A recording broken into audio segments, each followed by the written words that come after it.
And there we go. We're live. Hey everybody! Woo! Hi, welcome to the stream where hopefully it's all working and you can hear us and all that good stuff. Is anybody in here? Let's see. Yeah, I see people in chat. I see people here. Wow. I'm watching, trying to check out the YouTube.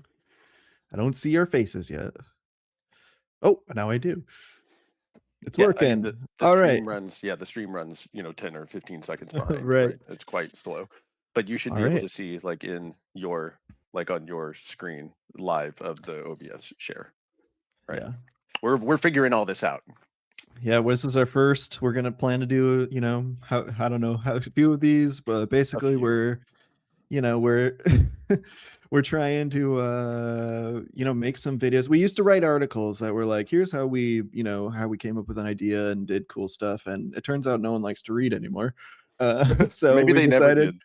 maybe they never did. Yeah, that's also true. And we decided it'd be cool if we just did videos. And what if we took questions about it afterwards that we could answer? So, part of what we do is we always try to we're making games that are nods to the past, and we're sort of trying to show like the beauty of other game design in the world. And I guess on the flip of it, we're trying to show like what is interesting in our games or what we might have taken away, or and try to make you fall in love with like how games are and how they're made and what goes into them. So we're gonna just do like small topics, hopefully. And today we're gonna talk about sidearms, and one of the sidearms we designed, which is the parasol. So Sean, you want to explain a little bit? We should say I'm David. All I'm a right, yeah, who are programmer, we? and that's it. Yeah. And you can Oh, and introduce me, I'm yourself. Sean Velasco, and I'm a designer and director here at the Yacht Club. Uh, yeah, we just got done working on Mina for the really a A long million time, years. very like intensely. So So yeah, we're we're ready. really excited to talk about it. Yeah. Yeah, so we're ready to talk about like all of the process while it's still fresh in our minds. Yeah, and like David said, we would like make those articles, and we got really good responses on them. Uh, and we thought it would be even better if we could like actually show you our screens and uh, share more, like even more of the process as well. All right, let's talk about what is a sidearm. Maybe you want to lay it down what a sidearm is in Mina. Sure. Well, okay. So for those of you that don't know, Mina is a top-down action adventure. How deep do I need to go? Where you're using a whip and a jump and a burrow to move around and attack, and your spacing and your mobility is really important, but it's also very deliberate. And there are and so you're going to need help, and that's what the sidearms are there to do. Um, they're there to supplement your or Mina's weaknesses, and there's a large variety of them. Much like how Shovel Knight had relics, I suppose Mina has sidearms.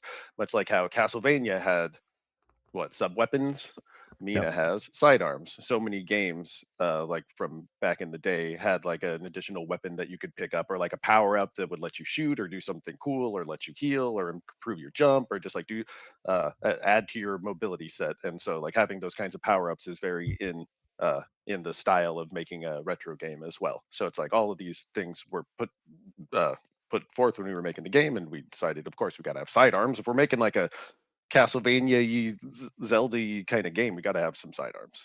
So what is a sidearm? Uh, it costs one thing is that it costs magic. Or a resource to use, right? Right, right. Yeah, it costs a resource. It's not infinite. It's something that's a supplement to your main weapon. And what else here? We have it. It's placed down in the world. Like a sidearm is something that you have to pick up, and then And when then you you lose it when die, you do you lose it. it. Right. I mean, and of course there are things that help you with that, but that makes the sidearms temporary. And like you can only hold one at once. That is all. That's not mentioned here, but that's I mean, for the most part, the sidearm is limited, right? You can't have a bunch of sidearms all together and decide which ones to use. You have to choose which one you want. Um, Yeah, and generally we're designing them to like complement your moveset. Like Sean was saying, like you're limited in if, like, for example, if you're using the whip, you can only whip in 4 directions and it's sort of slow. And, what can you just have in your arsenal to sort of help you out in, maybe it's something that the whip can't hit very high, so we have a throwing axe. So when we're brainstorming these, we're trying to come up usually we come up with like a few of them at once. Like we designed the first 4, we designed the next 4, Yeah. and Should I we're show trying to should I pick. show some documentation? Should I show like the Yeah, production you can doc? jump in there. Yeah, yeah. And Okay, we're cool. trying to decide we're, like, brainstorming what would be, like, a good set. Like, we need something more offensive, we need a projectile, we need something that helps your mobility, and in the parasol's case, we were trying to figure out something that was more defensive. We didn't have a lot of defensive options, and, what would be we're brainstorming what would be, like, a cool kinda shield and of the, like, Victorian era, and that's where we landed on a parasol. And when yeah, you're showing the, actual yeah, like, what we when we put together This the brainstorming? this is the production doc. I mean, that's cool, right? Yeah, so people yeah, of course. People will write, like, we'll be like, "Hey, Here's stuff time we to pick didn't go some with. ideas," and we'll write, like, 100 ideas, and we'll give them, like, categories, and, we'll talk through them as a team and sort of pick out which ones we think would be, like, most interesting or engaging, and particularly, like, something that feels like we could make it a complete idea when it's written up. Um Yeah. It, so we go through that process, and then the next step essentially is it goes to Sean or another designer to figure out all the details of it, and that gets written up in the GDD. right. And the GDD is a game design document, and we write. It's figuring out lots of details, like what's the range if it's an attack. What's the range going to be? How much damage is it going to do? Where and how can you place it or use it? What are the timings of it? Is it fast or slow? How are enemies going to react to it? Like how does it fit in with the other weapons? Is it like using similar systems or not? And like how is it visually distinct? Like what is like just like a basic idea of what it looks like, right? Right. Yeah. So like this is actually a quite or this is a lot of information for the concept, but this is like the concept for the parasol.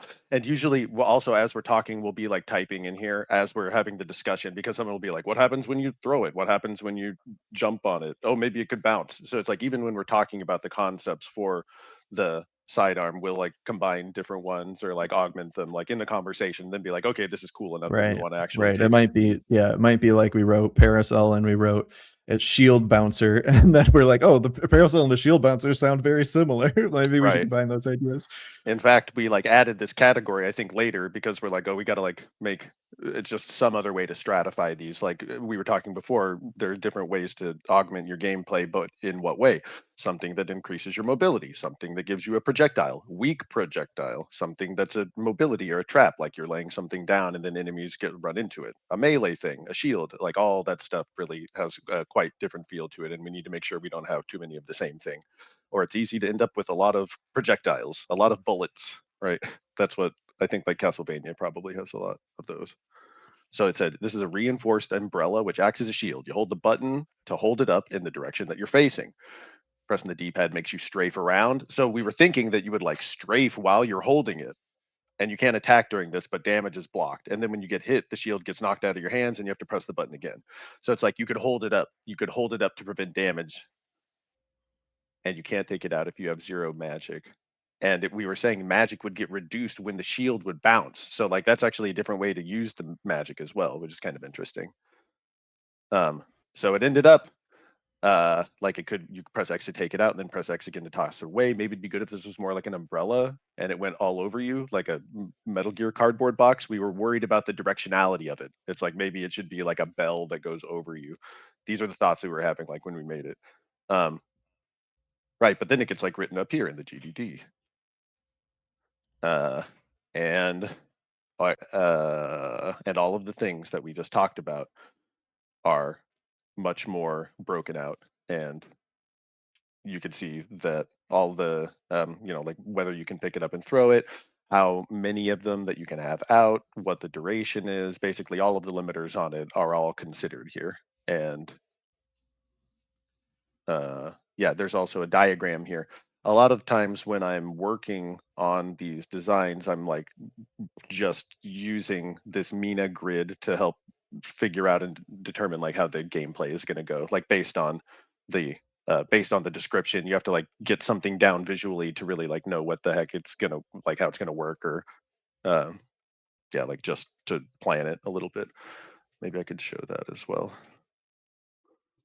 Let's look at ProMotion. Yeah, so I mean, when coming up with a design, he's making these mock-ups. He's like figuring out exactly how it's gonna work, right? When he throws it, like so for everyone doesn't probably know how the parasol works is you throw it out and it becomes like a shield and the enemies run into it and bounce back. And then there's a secondary component where you can pick it up and throw it. There's a lot of items in Mina. You can burrow under them and then you grab it and you hold it above your head and then you can throw it. So we decided not only would it be a shield, it'd be something like a sidearm where you could take advantage of your throwing, which is like the way the stats work in Mina, like throwing actually ends up combining with your attack stat. So it's like and there's a sidearm stat. So most of the sidearms use a sidearm stat, but a throwing uses the sidearm plus the attack. So you can sort of like change how powerful the parasol is compared to like a different sidearm by leveling up your attack. Right. So we thought it would be fun to sort of have an idea, like have something that could take advantage of the throwing. And there's trinkets that you can equip that increase your throwing power too. So it was nice to have like one sidearm that was dedicated to throwing. That really like synergizes it. Yeah, like we really Yeah. want to make sure that all of Mina's capabilities are like used, even if they're something that you wouldn't like, even if they're like a little strange. I'm surprised there's not a sidearm that like makes you go in and out of doors faster or something. That has like really weird effects. I guess well, we would always make the door exit be maximum speed. Yes. That's why. So it's like, I'll like pick up the Mina like this and like use it like as like almost like a puppet, or be like, oh, like how many squares away, how many tiles away is this going to be? Let me explain. This screen size here, which is 8 by 16, is the size of the game screen. 8 tiles by 16 tiles of 16 pixel grids. The program that I'm using is ProMotion, by the way. You can only see the magnify window because I'm not sharing the whole thing.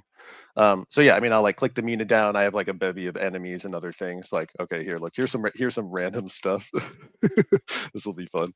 Okay, like here is a thorn design. So it's like he was here, and then this arrow, I'll like draw arrows, I'll draw the direction of the swipe. We were thinking like, he has a long swipe that makes like a big reach, and when he moves forward he's swiping, right? Like a Dark Souls. And that's like one of the things in Dark Souls, right, is you'll have a guy, then he's like coming at you, and then the last time they like really like track to you. We wanted to create that same kind of back and forth battle with Thorn, so like he makes both of these at the same time.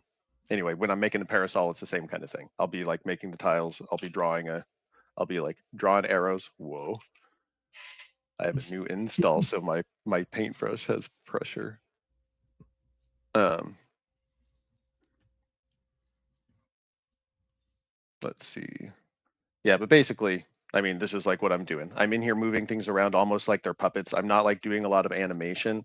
I'm not putting in a lot of detail. I'm like really just trying to get the blocking and the spacing, and like this. It's like the 1, 2, 3 of like how the attacks are going to work in the simplest possible way that conveys it clearly. And I try not to add extra detail or anything that would like be confusing. It only really important details, like the size of this splash. That's very drawn with a very keyed eye to detail.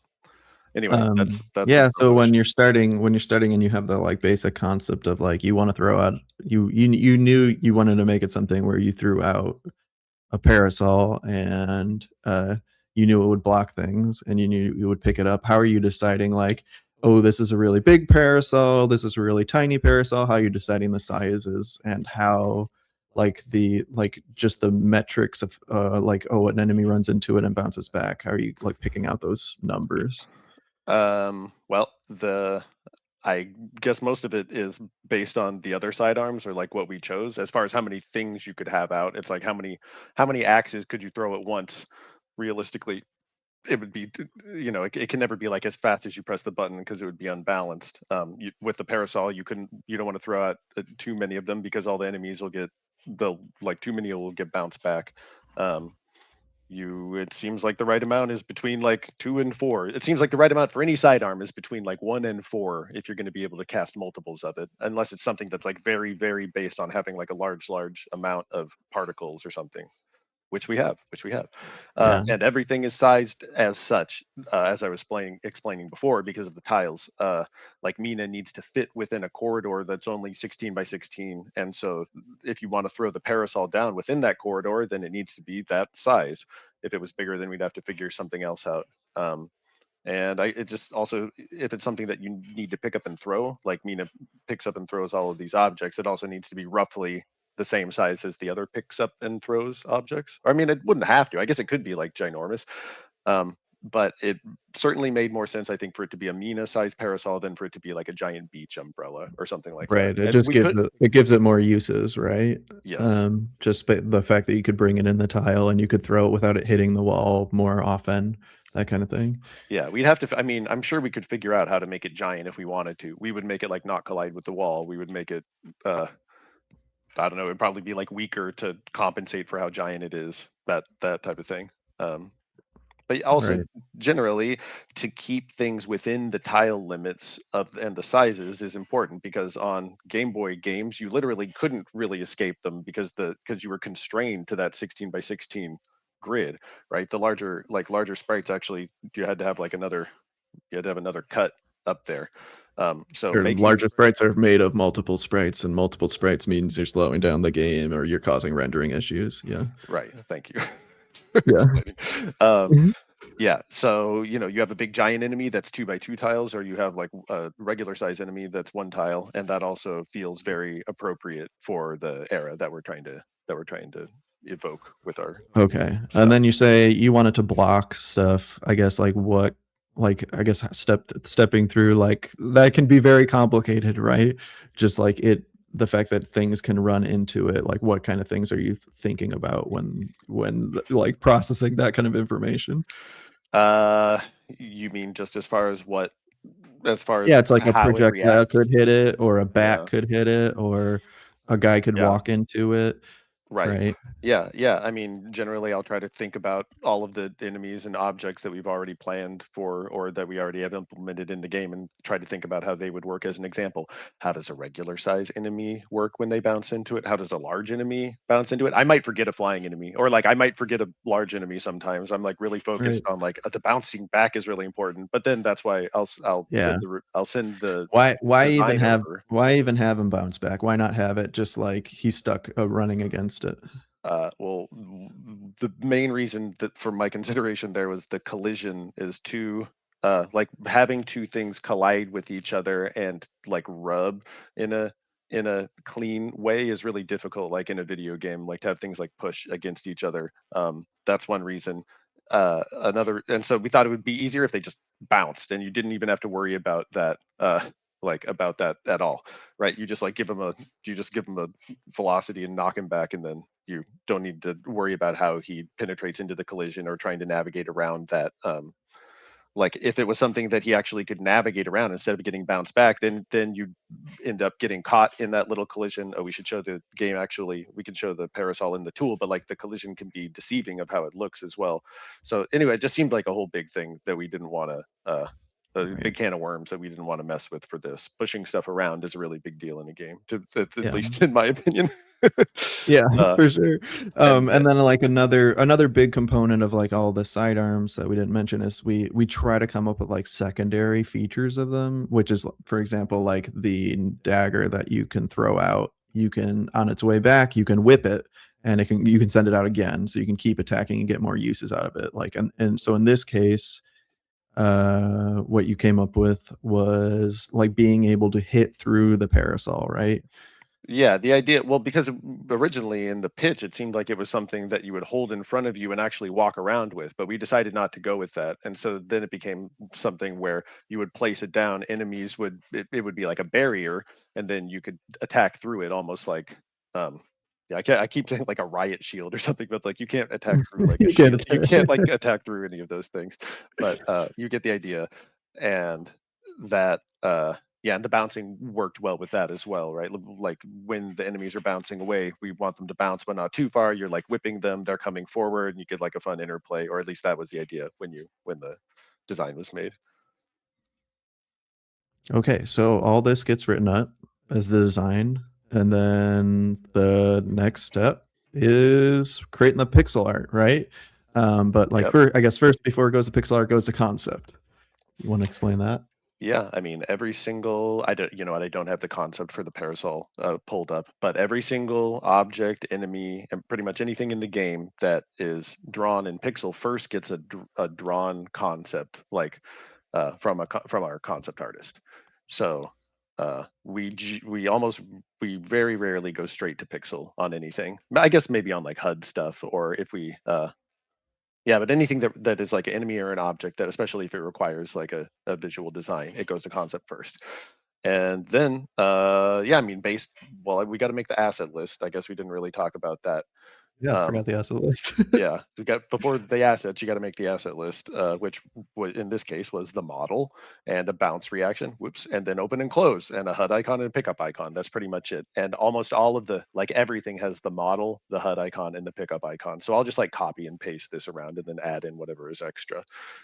We ended up needing, I think, a few more animations than this. And what this doesn't specify, but it should, and is the amount of directions that the parasol can face, because in a top-down game, everything needs to be rendered from 4 directions if it's going to be actually like facing in 4 directions, or rendered from 3 directions because you can flip the sides. So is the parasol like the boulder? Like the boulder, it doesn't matter what direction you're holding it, you could just have one piece of art for it. Some enemies, you like only see them, like the bat, you only see like the front and the back, but you don't really see like the bat like turn and go to the side, right? You With each one you have to decide what kind of art you're going to be putting together for it, and you're trying to make it, at least I'm trying to like make it as small and as like low assets as possible, both because that's how the old school Game Boy games and classic games where they didn't have that much memory to have a bunch of assets, and also just because it makes the scope smaller and makes it easier. Fewer animation frames means things are more snappy. It's just great. So it goes Yeah, to so concept. we'll make it. Why do we go to concept first? What's the point of doing it that way? I mean, we want our game to have a very cool and cohesive look, and that means everything needs to go to concept. And also, we all like want to agree on what the visual is. You know, what kind of parasol is this going to be? Uh, how is it going to be rendered in the illustrated art, if there is going to be illustrated art of it? Uh, and yeah, I mean, there's just a lot of questions that all get answered in the concept phase. Right. So it gets concepted, and then the next thing is, Sandy or Woz will go away and start animating it in Pixel in that tool Sean showed in promotion, according to this asset list, right? Yep, pretty much. And I mean, the other thing is like I would say there's some drift in every step of this process. Like the animator will there'll be like they'll be like, oh, I thought of this animation that we might need, or I thought of like we might need an effect because this is like not going to read clearly or whatever. Like it, because all of the like when you put it in front of the visual person and they're actually working through the process of creating the asset, or the same thing with like the programmer implementing it, there's always going to be like changes and new things that end Right. up coming up, and there's always back and forth, and Yeah. sometimes you got to be, that's why it's really important to be communicative, Right. right? And there's like a lot of questions when you're going and doing it in the pixel art, right? There's like, if you're putting in an attack, it's like, what shape is the attack taking as it's animating, right? How many frames of anticipation before the like hitbox is out? How many frames after the hitbox is out? Does it wait before it can return to like the character's normal idle state? Right, Like how long does that attack work? Like sometimes Sean will be specifying because he has a very specific idea, right? This is a very slow attack. It should take at least 1 second, right? right. But sometimes not, right? Like in this case, there's like very little information given other than that little mock-up that shows, oh, the parasol's like about 1 tile big. Yeah, Um, sometimes I'll write it like I'll write it like it's anticipation, um and like the action, and then like the recovery, and it'll be like the anticipation is 15, the action is 5, and the recovery is 25, and that's in 60ths of a second, right? That's like how many frames it is. And sometimes I'll just like write it like this. Looks like a date. Right. So they have But then they have some idea of like what to do right, this is like when how they're animating it. right, it's like it's like slow, the whole thing lasts less than a second, and like it's active for a very short time, and the recovery is much longer than the intro. Already just by looking at this, you could start to determine what kind of attack that's going to be. So that like just a little bit of information like that could be very helpful. We got to do one for like enemies and stuff. Yeah, There's a definitely. lot. It's Yeah. like right. It's right. Okay, so this happens and it goes now they animated it away and we put it in a tool which Oh want to yeah, I can show that. show. I, So basically it gets put into a tool where we can add hitboxes, we can add like collision of where it like wall what we call world collision, which is where it collides with the walls or the ground. And then attack and defense. So like the defense is where other attacks would hit it. That's the defense box. The attack box is where it would hit like enemies. Yeah, sorry. I know this Um, text is like a little bit hard to see, and these lines are like a little bit hard to see, I think, on the screen here. But you can see that like all of these, like this is the world collision, and you can turn on all of these different attributes that like David's talking about. So like here's where the world collision is. right. So And it's putting it in this tool. At the bottom, you'll see there's like different sequences, which are basically animations. So in right. code, we can say play one of those. And there are And different boxes, like there can be different boxes for each one of these. Like you have one world collision that like the world collision is consistent for all of them, but like different attack boxes, different defense right. boxes are like all over these Yeah, things. and the animators are typically putting these in based on rules that we all decided. Oh, we said attack boxes should always be smaller than defense boxes, or like by this amount of size. That's like the general like starting point, right? We might like change those in the programming or iteration on the enemy or object, but They're like the here's the same starting in point this of the case. rules, right?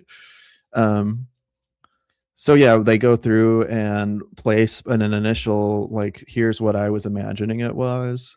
Um, and that point in the center of the screen is where it's actually like going to draw from. So if you like rotated the sprite or flipped it on a horizontal axis, that's like where it would be flipping it and stuff. Right. Yeah, that's important. It like flips on the axis here. So it's like you got to know when an enemy, it's like you got to make sure that the enemy flips like on the registration point correctly. Right. Right. Otherwise they'll like look, they'll just like jump out of nowhere and be like, It what jumped. happened? I remember, Right. dude. I remember we were playing Super Mario Bros. Like the original, and you're fighting Bowser, and then when you run by him, he turns and like Right. he Yes. really moves, and we're like, well, Bowser's reg point is off. Yeah, so this all goes in, and then the next step is programming, um, which we're basically going through and implementing it according to the spec. We're like just really trying to make sure it's like following all those rules that were set up in the design. We're trying to make sure we're using all the animations appropriately. We're trying to fit it into the existing systems typically that we have. So like this is an example of a sidearm where you throw, and there's lots of sidearms in the game where you throw them. So it's like, okay, we're going to set it up the same way. We're going to like figure out what we can plug into our existing systems and whatnot. Like we have blocking stuff in the game already. This will use the blocking stuff. We already have, burrowing under something and picking it up and throwing it. We'll use those same kind of systems to do that. And a lot of what we're trying to figure out, like with the sidearm, is like how fast can you spam it? Like Sean didn't write like, oh, it's like you could throw them out really fast or really slow. So Right. that's the kind of stuff we're saying what makes sense with the other sidearms. Like where would it fit in? Oh, I think you should be able to throw it like maybe this one would be fun to throw out really fast because then you can make a barrier quickly. And we're doing things like testing, like is the two parasols out number that Sean wrote out like really a good idea? Maybe three would be a little better. We'll try that first, or and see what he thinks. Right. And after we've put it in and we've tested it a bunch of places on various enemies of various heights or big sizes, what happens when they bounce and they knock themselves into spikes, those kind of like interactions that might not be like normal or consistent, we'd go through and check those, and Right. then we'd send it back to Sean to basically review the design as a whole. And the first thing I would say he's checking is just like, does it work and does it do the thing I wrote down? Yeah, just the basics, just the basics. Well, and also it's like sometimes I get it back and it's like hey, this didn't work, so I didn't do it, and Right. so like here's how it is. And it's like, oh well, okay. And most of the time it's completely makes sense, but sometimes yeah, there is something to say about it. Uh, and the other thing is, you mentioned all the other objects and enemies that it gets integrated with, but sometimes those objects and enemies aren't even made yet. So it's like there could be like like sometimes like with the parasol, like how does the parasol interact like with the lava, for instance? That may be some mechanic that hasn't been introduced yet or that hasn't been like developed.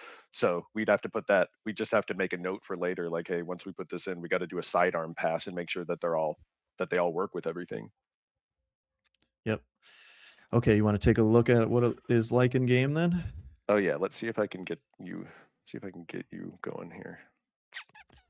Um, so yeah, well, it's in game, and Sean's like looked at it, he's evaluated it, he said it's fun, and what often will happen, we'll do like small probably polish on it.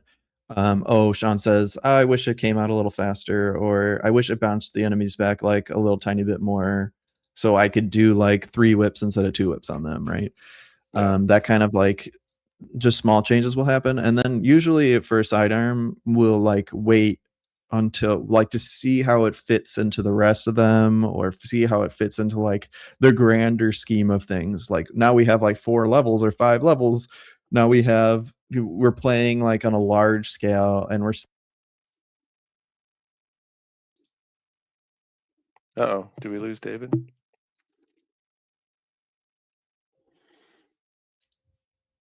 Uh-oh. can't hear me. Oh, I can now. Okay. Okay, sorry, I think we just lost you for a minute. I'm trying to get the game up here, but I can't seem to get the screen share working. Um oh, Are you my are you screen currently streaming it? stops. I guess it stops sharing. Here, Okay, I'll try it again. okay. Oh, there. Oh Oh, yeah, it's wrong going. wrong screen, wrong screen. Uh-oh. Okay, no, that's bad. That's bad. Um, ding, ding, ding, ding, ding, ding. It says Mina, but it's not showing Mina. Um, Here, I'll just share.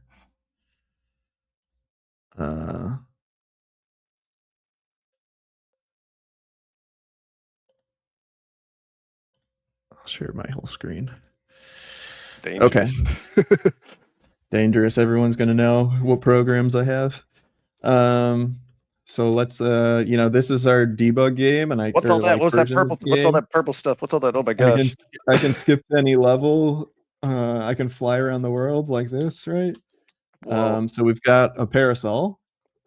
Which I can just like set to it, right? So here's how it works. I can chuck it out. I can go under. I can pick it up. I can throw it. It breaks on the walls. I can throw 2 of them out. And they push With, each other out of the way. That's something that we ended yeah. up like we had to do feedback to like make that work. So I can get a bunch of them out, which is like fun to make walls with. And when I whip it, it just like shows that it's getting interacted with, but doesn't move. It's relatively inexpensive. It only costs 3, so you can like spam them out. It's like right, and like already just like yeah. I put it against an enemy, and it's like try to get me, ha ha ha, right? And I can like sort of use it as a shield while I attack them. Right. And that's the basic idea. It's working good. And I'd say it's working good. yeah, so we put it in at this point, and we're like, oh, it's pretty fun. And once we started using it with other stuff, all the other relics in the world, this was something we decided should be early on, because you might want like a defensive thing when you're like feeling anxious and worried about the game, right? Yeah. So we put it in, and we realized there's nothing really early on that was helping with your mobility. So one thing we said was, oh, what would make sense to help with your mobility?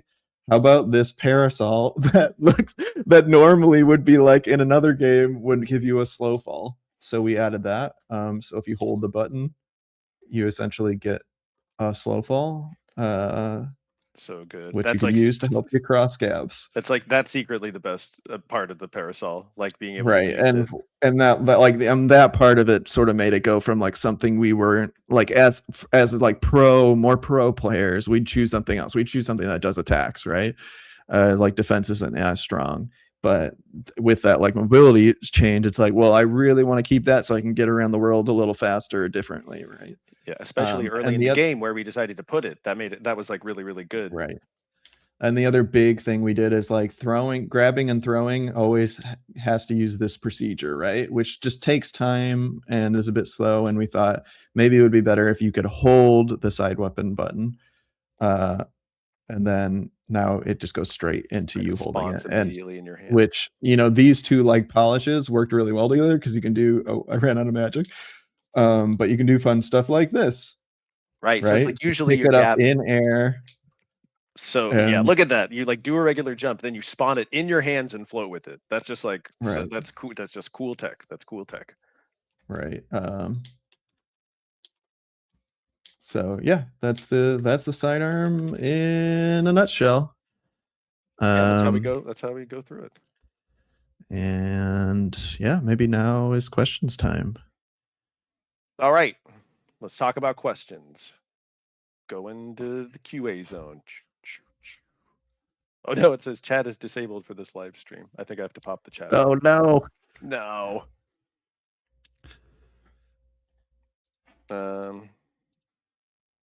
Okay, I'll start. Yeah, looking at some questions. See what questions we got. Okay. Yeah, we can answer the questions even if they're not being properly displayed here, and then we'll figure this out. Okay, if you notice, there is like a little questions thing in your YouTube chat, and that's where I'm going to be looking at the questions. And I would say try to keep these about the sidearms. We'll answer other questions, but we're like generally we want to talk about the thing that we just talked about. Okay, let's see. We got a question. Do you test sidearms in a specific gym first before testing in a real room? Yes. We generally have lots of test rooms with like every enemy in the game, with different like pits and wall collision scenarios. And when we're implementing, especially programming, when we're implementing it, we're like going through those test setups. And then I think we like usually proceed to like real rooms in the game and seeing if it feels fun there. The thing is, a lot of times we just don't even have real rooms to go off of. So we like those test gyms are like the only option. Right. Did any sidearms come from a cool coding accident that you thought was really cool? Can you think of anything? I don't think anything was like an accident. Did anything come from an accident? Good question. Sorry, I keep clicking this around. I want to display it. I don't think any of them were made. No, I don't think any of them were made on accident. But there were things that were definitely serendipitous. Like we already had the slow falling ability from Trinket with the parasol, and then we ended up using that as sorry, I'm messing with the chat. We ended up using it for both of them, is what I'm saying. So that was like it was synergistic. Okay, did sidearms run into any problems with only having one button? Yes, definitely. I mean, I don't know if it's a problem, but it's a limitation. Like when you're making these things, you have a zillion ideas and you think, oh yeah, there's the parasol. You could like open it and then you could like close it again, or you could like open it and then you could like spin it around and you could like do multiple things. Well, with multiple things, you probably need like multiple buttons. And so you have to figure out how to not need them. Like with the parasol, when you hold the button, you spawn it in your hands instead of like one button spawns it in your hands, one button is throw it on the ground. So it just requires a little bit of creativity. But that is once again, the limitations are the part of the fun and what help us make the game stronger, I think. We got a few questions that are, did any sidearm not make it in, or did it get cut, or was there anything cool that you wanted? We were literally just looking at them. Here, I'll tell you. I'll tell you a bunch. I mean, the real answer is no, right? We didn't really. There was nothing that was like, oh dang, it didn't make it in the game. There's we throw out hundreds of ideas, and some of them are cool ideas, and then we decide not to do them, right? And some, I don't know if any actually got like concepted or designed out. There might have been one or two that because we were just like, we sort of weren't sure what was the right amount in the game. So I think we said maybe like 15 or 16, and we wrote up those, and then we ended up getting to like 14, and we're like, we just don't need anymore. Here's what's written: Nikita missile, like Oh, from Metal right. Gear Yes. Solid. Fire a remote controlled missile, and maybe you could like, I mean, it wouldn't be a real missile, but it's like fire something and then control it around using the D-pad. That's an idea that we want that we considered enough to write in the GDD, but then we ended up not implementing it. Right. Here's another one: antidote, something that you would drink and it would like power up your attack. And this was something that it's in the GDD, like it was going to be in the game, but it really uh, is very plasma vial coded. Like because you're going to be drinking your plasma vials all the time, there are trinkets related to your plasma vials. Having a sidearm that also made you drink something was just like, it seemed very redundant. Um, but we got pretty far in developing it. It says each swig of this potion increases the damage dealt by your next attack, but also the damage you receive from each hit. Man, what? This is, it's a good thing we cut this. This is terrible. All right, what's next? What's the next question? What's the next question? Okay, someone's asking, like, they see that most of the pixel art has a black stroke around it. Like, how do you work with the the dark and black backgrounds and avoid like that blending in? That is, I think that is like very much an art question. But I could give you some answering as well. Like sprites were generally have a black outline, and that's what defines them as sprites. Backgrounds don't have a black outline except where the walls are, and so you could very clearly see where the delineation is. But sometimes it is hard to tell what is a sprite and what is a background, and what you can run into and what you cannot run into. We have people constantly trying to burrow under things they can't burrow under, trying to whip things they can't whip, thinking something is an object when it's not. You see but it's like if you pixel a box, then people are going to try and whip it, or they're going to try and pick it up, and they're going to try and interact with it, right? But if you pixel like something that doesn't look interactable, then they won't. Um, I guess the stroke is just one of the many things that we use to help differentiate the sprites from the backgrounds, and it's definitely a constant challenge that we're struggling with. And or I mean, it's not that we're struggling with, but it's a constant. We must be vigilant always to make sure that the visuals are cohesive.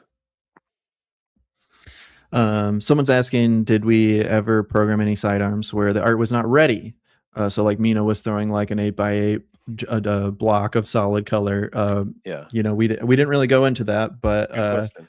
Sean's mock-up that you saw of the parasol. If we generally go straight to art in this game, because the art is not very complicated, or it could be not a huge expense to if we get it wrong.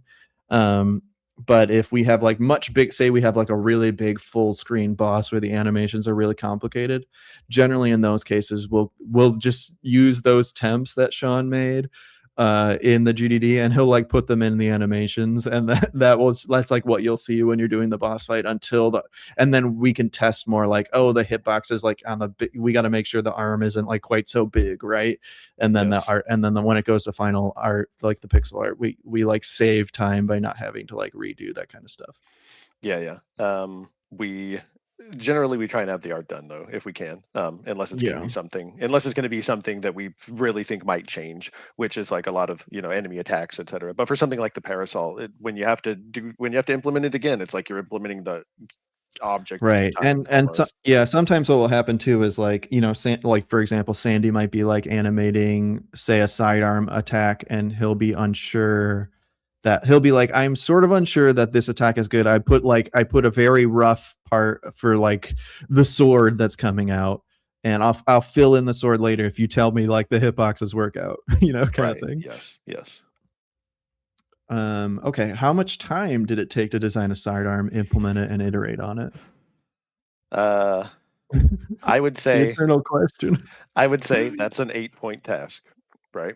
That's like it's which uh to implement the 8-point first. means like it takes a week for the team to do, Right. essentially. Right. I would say to think up the thing. I mean, we have to have a meeting about all the sidearms. Once we decide what they are, coming up with the design for the parasol won't take long. Half a day max. Um, Then I would kick it over to art. If it's something as simple as a parasol, the concept artist would probably draw this and also a dozen other sidearms all in one batch or something. It's going to be quick. And then it would go to art for pixel, and the pixel is not that much either. There's one model and 10 frames. I bet Sandy could knock that out in like a couple hours. There are much more. right? I'm sure that it could be much more complicated, but the Yeah, the parasol parasol is especially really is very simple. simple. Yes. Yeah, the range of the sidearms could be quite extreme. Right. Um, and I would say in terms of actually iterating it's almost like the whole game process, right? Because we put it in and up to the very end, I was probably making tweaks on like something maybe you didn't notice is like how frequently that parasol is allowed to hit the enemy again. It can't hit go boom boom boom boom boom on the enemy. There's like half a second, and it might be, well, like, oh, they're getting hit a little too much by the parasol, I'm gonna like tweak that number down a couple frames, right? Right. Yep. That kind of stuff is like we're adjusting to the last second. Yeah. Yep. The little balance as well. Like, I mean, it was like on the last weeks of the game, it was like fog thrower too weak question mark. And then it's like Right. I bumped it up by 0.2 attack. Right. And then it's Yeah. like, well, what are we gonna check it? It's a hopefully that fixed it. A lot of it is just kind of like it's like a shaking a little bit more spice into the sauce, right? Right. um Okay, what's the process of balancing the sidearms along the multiple main weapons to make sure they don't overlap? Uh, well, we put them in that production dock like I was describing, and we every single one uh we make sure that they don't overlap each other. And sometimes, even though we do that, they do start to overlap. Or like sometimes the we'll add functionality to one of them, or the functionality will be augmented, and that augmentation will overlap with something else's functionality. I guess that does happen sometimes, and when it does, we just have to identify it, and we will like work to differentiate things more. Right. And sometimes it overlapping is okay too, right? Oh yeah, that's a good Sometimes point. you can get benefits out of them overlapping, or just because, like for example, we have one sidearm that's is like a chain that goes out and has a big sort of explosion kind of attack at the end of it, and that's very similar to the whip, right? But if you're not using the whip, you want that overlap Right, you of need what you would get. something. Yeah, Yeah. you want that range thing.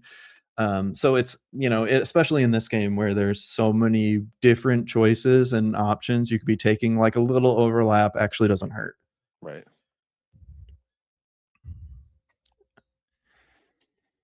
Um, are there unique sidearms for different platforms or different armors like PlayStation, Xbox, Shovel Knight exclusives? No, there's not. There's none of that. It's all like one Um, game, one game.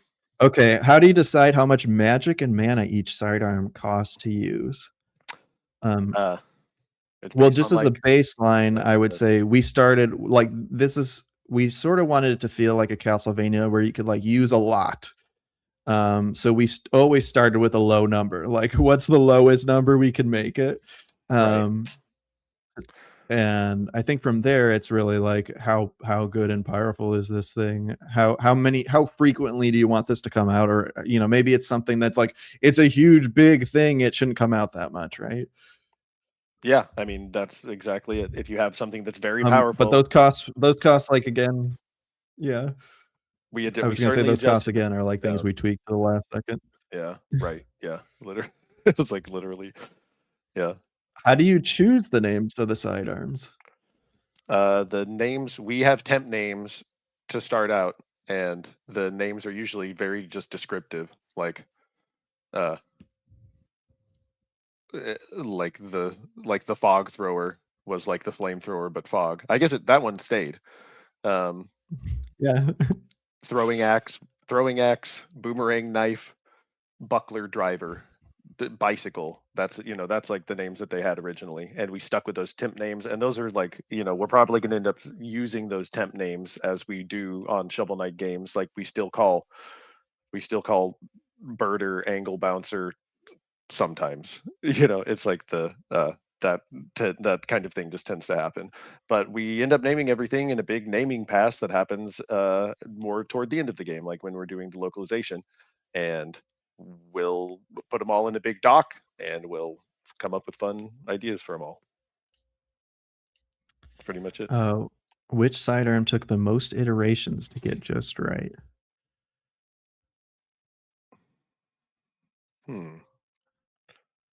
I don't know. What do you think? I don't know. I'm trying to run them all through my head. Axe, the knife, the warp portal, dynamo lantern, buckler driver, clackers. The clackers but Clackers were good. None of them were that hard. None of them were that bad, really. Maybe the rock. It's the rocks. The rocks.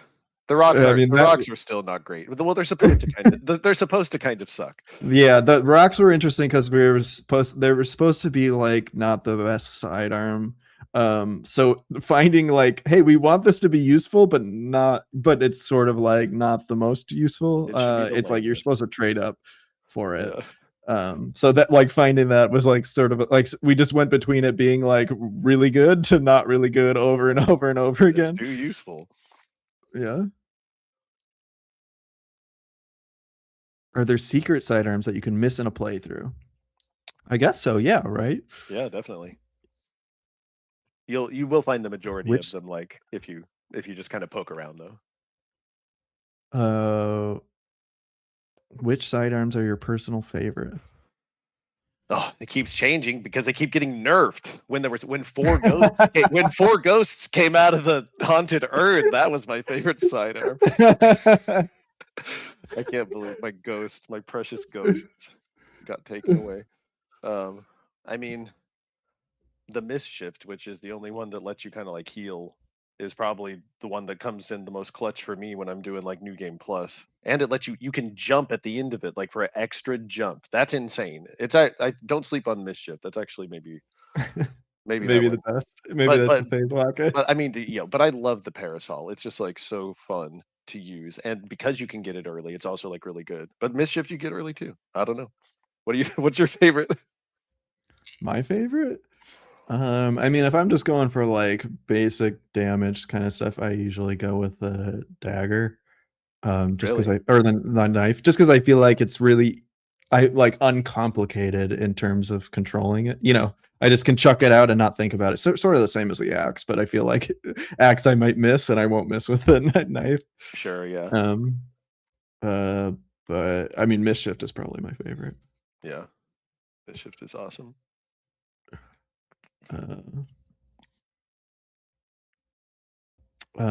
Okay, any more questions about the sidearms? I mean, there's a lot of questions here which I skipped, but they'll probably be covered in topics which we'll do in future dates, hopefully. So yeah, we'll hold on to those and we'll wrap it up here unless we got another cool question at the last second. Last chance. Last chance.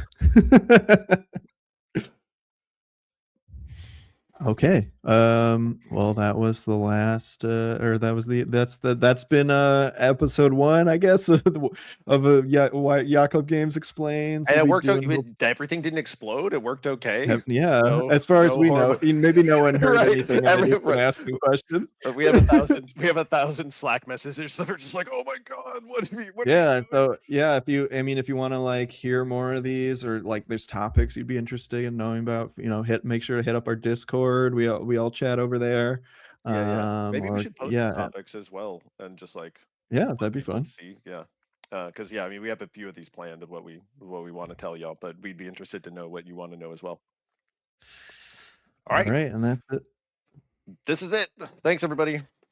Thanks for joining. Bye.